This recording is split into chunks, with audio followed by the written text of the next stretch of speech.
Hey, what's up guys, this is Joseph, and today we're going to be learning how to make a color correction. This is a very highly requested tutorial from you guys. I've been asked by multiple people to make a color correction tutorial, so I'm going to do that today.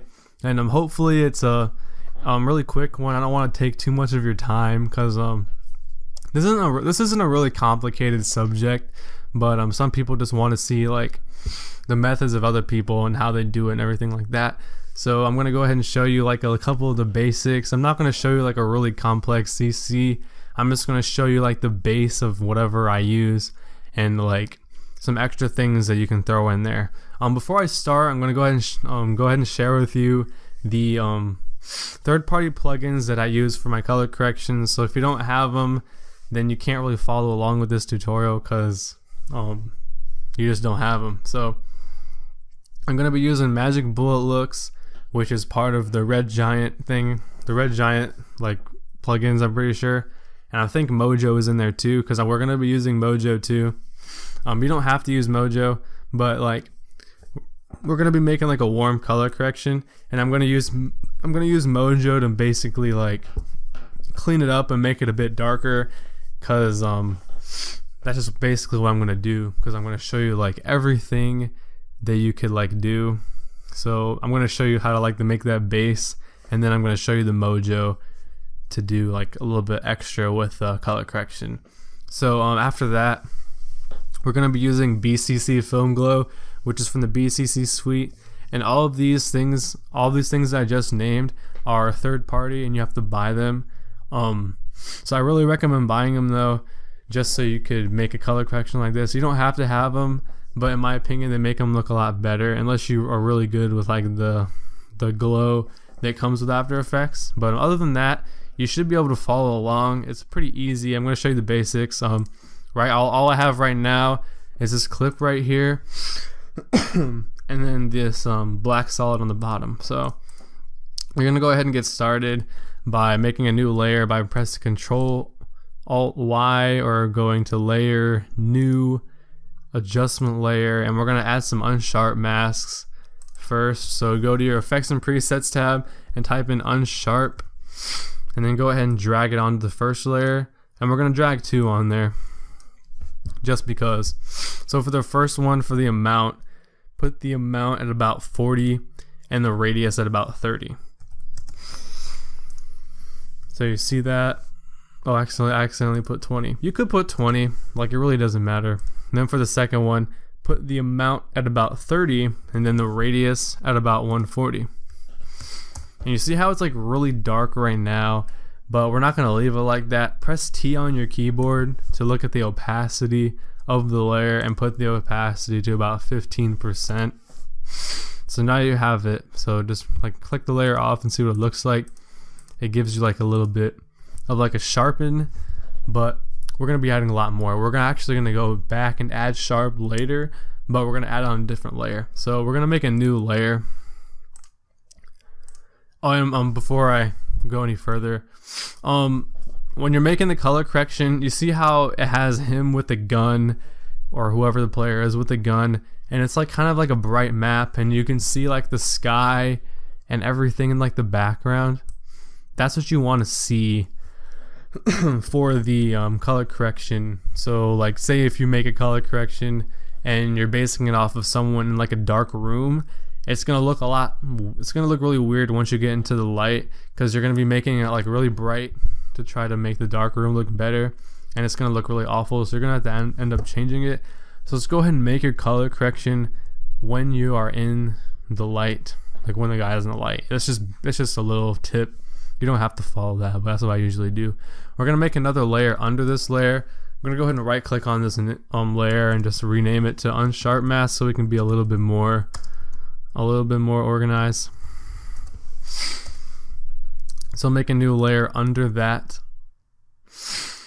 And then we're going to name this one Film Glow, BCC Film Glow. And go ahead and type that same thing into the Effects and Presets tab. Just type in BCC Film. You should be able to see it. You see these 4 things. Just pick the Film Glow and put it on there. And now you see how it makes it like really like bright and everything like that. what we're gonna want to do for that is we're gonna change the like glow intensity to about 150 to 200, around there, maybe like 175. It's your personal preference. And then change the radius to about 250 or 200, around there, 225, whatever you want. And then change the glow desaturation to 8. Then the glow threshold to about maybe 80. And you can just see the glow. It glows up the area, but you can change the color of the glow too. Say if you're going to want to make like a warm color correction like mine, you can make it an orange, or maybe like a reddish, like pinkish kinda, and just bring it like into the lighter section of it and just leave it like that. And now you can see it has that little tint over the whole scene, and it just looks really nice in my opinion. So we're gonna go ahead and make the magic bullet looks part. So make a new adjustment layer. Oh, and for the film glow, when you press T, just leave it at 100%, like the opacity. So change this to magic bullet looks. I'm just gonna put MBL for short. Then type in magic in your effects and presets tab. And go ahead and drag it on. And so go ahead and type in sharpen as well. Sorry, I keep hitting my desk, so if you hear that. And then put like about 20 into the sharpen. So it gives you a little bit of sharpness right there. And then press edit on magic bullet looks. And so now you see this. Go ahead and make it a little bit bigger so you can see what I'm doing. And there's so many things you can add in here. Like, I'm not gonna go through all of them. I'm just gonna go through the ones that like I usually use, like light flex. It's optional, you don't have to. Just put the boost to about -8, and that's really all you have to do for that. And I just like, it just gives you like a little bit of like a tint kind of for like a warm color. I'll accidentally press finish, but we're gonna go back into it. Go to your lens category and then put haze and flare, and then go to your matte or matte box size and put it to 0, so it goes and like covers the whole screen. And then change the spillage to about 2%, and then the softness, just play around with the softness. You can put it to about maybe 75. Yeah, I think that looks pretty good. I usually leave the reach at about 50, and then I make the exposure -6 or -5, -6, -7. Just eyeball it, like moving around, and just leave the color at like an orangey, maybe make it a little bit more reddish, but I usually leave it about orangey. So the next thing we're gonna put on there is not in this. Oh, actually, yeah, it is. Put the vignette or whatever, but we're not gonna use it to make the sides darker. We're actually gonna do the opposite and make them a bit brighter. But now you see that's too bright. So put the radius like a little bit bigger, and then put the strength down a little bit. And so now if you turn it off and you turn it back on, it makes the sides a bit brighter. Hold up. It makes the sides a bit brighter, and that's what we want. And so that's basically it. Or, oh yeah, there's one more thing. You can go to your camera and then put the warm/cool, and then put this to like -0.2, -0.2, and so you can already see it's getting warmer. And then you can go ahead and put the tint, just play around with it, bring it down, bring the tint down. See, now if you bring it a lot, it makes it too much, so like put it like a -0.03, and now that makes it looks really nice like that. And just press finish. And so now you got that, and you're basically done with that part. And if you want to, you can make another adjustment layer on top of magic bullet looks. This is completely optional. It's just what I do. Go ahead and type in curves into the effects and presets tab and put it on there, and just make like a little S curve if you want to add a little bit more contrast. But I honestly don't think that you need that for this CC. You can go ahead and leave it on if you turn it off. It just makes everything a little bit. I'm just going to leave it on there for now. and just name it to curves. I might take it off later. You never know. Oh yeah, and press T on Magic Bullet Looks and put the opacity to about 80, because you don't want it to be like that strong, but you want to still see the color, but just leave it at about 80. And then for the and add another. So I mean, if you want to leave the color correction like this, you can, but I'm gonna show you guys a little bit more that you could do. So make a new layer, and then put Mojo on it. Yeah, it is part of Red Giant. So we'll just rename this to Mojo. And so now you see like it kind of made everything look a bit darker and everything, but we're gonna change that, and we're gonna change the Mojo itself, like top part. We're gonna change it to about 15. So change that to 15. And then the Mojo tint, we're gonna change the tint to about 32. Then the Mojo balance to about 70, 75. I'm just gonna leave it right there at 75. I think it looks good. You can change it around and make it look however you want. I'm just gonna put it at 70. I think that looks pretty good. And then for the warm it, put it to around maybe 70 as well.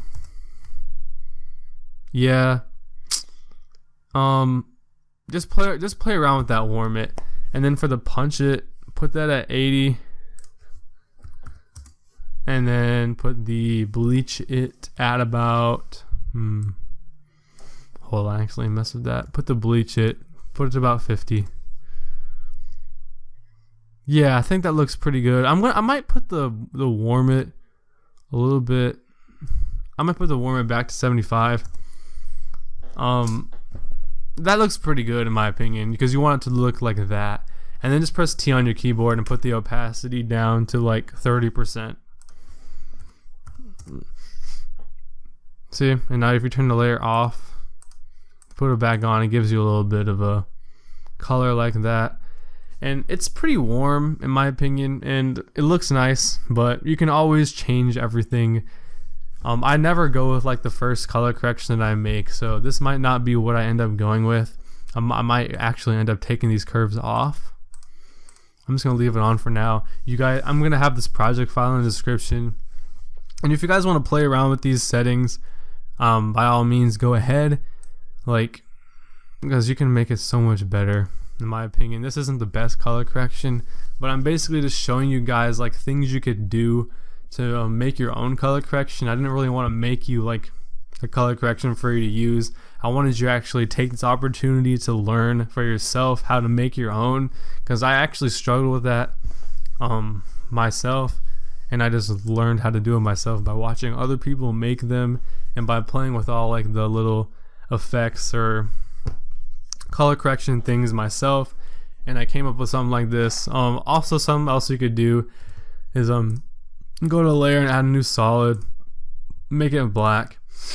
And now this is how I make my black bars. You could use CC Jaws, but that's what some people use. But I'm just gonna go ahead and use the grid, because that's basically, I always use grid.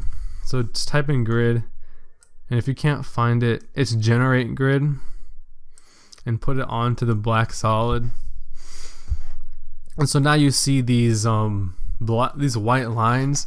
Just change the color to black, and so now you see there's a bunch of black like lines on your screen. Change the size form from corner point to width and height sliders, so now you have even more of them. And then just change the width to about whatever your composition, like whatever like height the composition is, and width. So it's about like 1280 by 720. And oh yeah, and you can move these anchor points up and down.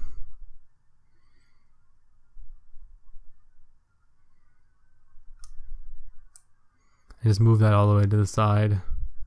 Well, make the width a bit larger, just cause. Hold on, I accidentally messed that up. And then move that over. And so now if you make this border bigger, you can always move this over. Hold up. You can always move the anchor over. And so now you have your black bars.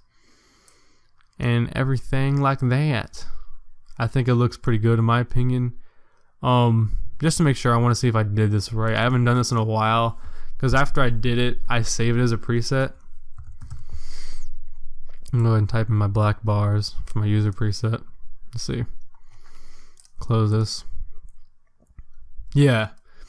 So like change this to width and height sliders, make the width 200, the height 720, and then make the anchors, like this anchor, make it 0. That's what I didn't do before. So now you basically have made your bars, and you can make them bigger or smaller. I'm going to shut off that grid. Make them bigger or smaller. But if you make them too big and you see that, just adjust this and make it go left. And so now I usually like keep it about 100.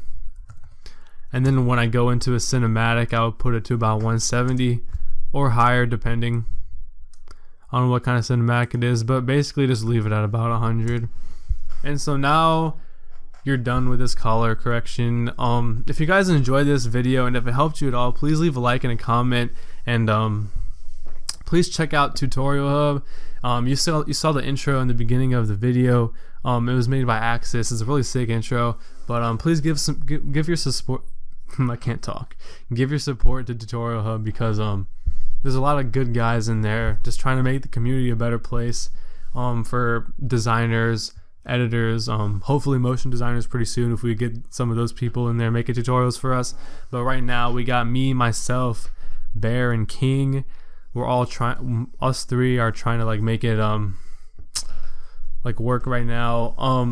And there's some other members, I forgot their names. I'm sorry if I forgot your name in this video, but just give us some support, and that's basically it. I'm out, guys. Peace.